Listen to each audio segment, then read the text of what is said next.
ये तो हर कोई जानता ही है कि ताश के पत्तों में 4 राजा होते हैं, लेकिन एक बात जो कम ही लोगों को पता होती है वो ये कि इनमें से 3 राजाओं की मूछें होती है, लेकिन एक की नहीं होती है, और वो राजा होता है king of hearts. British newspaper the guardian के अनुसार शुरू में इन राजाओं के भी मूछें होती थी, लेकिन एक बार जब कार्ड्स को रीडिजाइन किया जा रहा था तब डिजाइनर उनकी मूछें बनाना भूल गया और तब से किंग ऑफ हार्ट्स बिना मूछे वाला हो गया। शायद आपने कभी ध्यान ना दिया हो, उनमें से 3 राजाओं की मूछें होती है।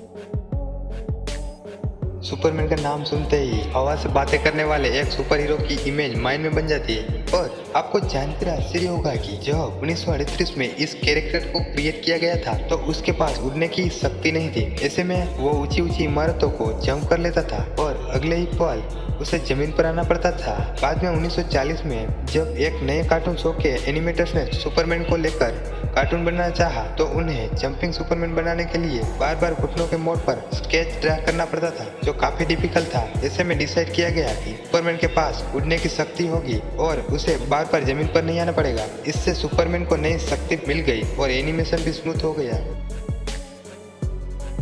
मॉडर्न फिजिकल की मदर कही जाने वाली महान वैज्ञानिक मैडम क्यूरी का नाम आपने जरूर सुना होगा। उन्हें उनके रेडियो एक्टिव पदार्थ के लिए गए शोध और पोलोनियम तथा रेडियम की खोज के लिए जाना जाता है। लेकिन शायद आप ये ना जानते हो कि रेडियो एक्टिव एलिमेंट में उनकी रुचि उनके मरने का कारण बनी। एक्सपोजर रेडियो एक्टिविटी की वजह से उन्हें एप्लास्टिक एनीमिया नाम की बीमारी हो गई, जिससे उनकी जान ले ली गई। यहाँ तक रेडिएशन ने उनके कपड़ों, फर्नीचर और किताबों को भी नुकसान पहुंचाया और उनके मरने के 100 साल बाद भी उनकी चीजें रेडियो एक्टिव है और उन्हें लीड बॉक्स में रखा गया है और अगले 1500 साल तक उन्हें ऐसे ही रखा जाएगा।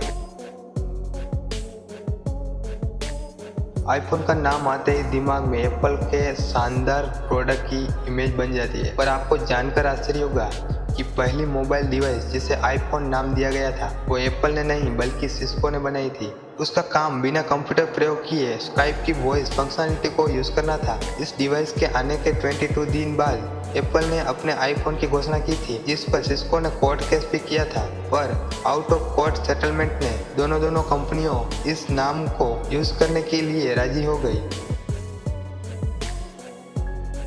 अगर आपसे पूछा जाए कि दुनिया की सबसे ज़्यादा प्रिंट होने वाली बुक कौन सी है, तो शायद आप बाइबल, कुरान, गीता या फिर हैरी पॉटर के बारे में सोचेंगे। लेकिन आपको जानकर आश्चर्य होगा कि फर्नीचर और होम एक्सेसरी बेचने वाले आइकिया स्टोर का कैटलॉग दुनिया में सबसे अधिक प्रिंट होने वाली बुक का रिकॉर्ड रखता है। लगभग 2 दर्जन भाषाओं में इनकी हर साल 20 करोड़ प्रतिमाएं छपाई जाती है।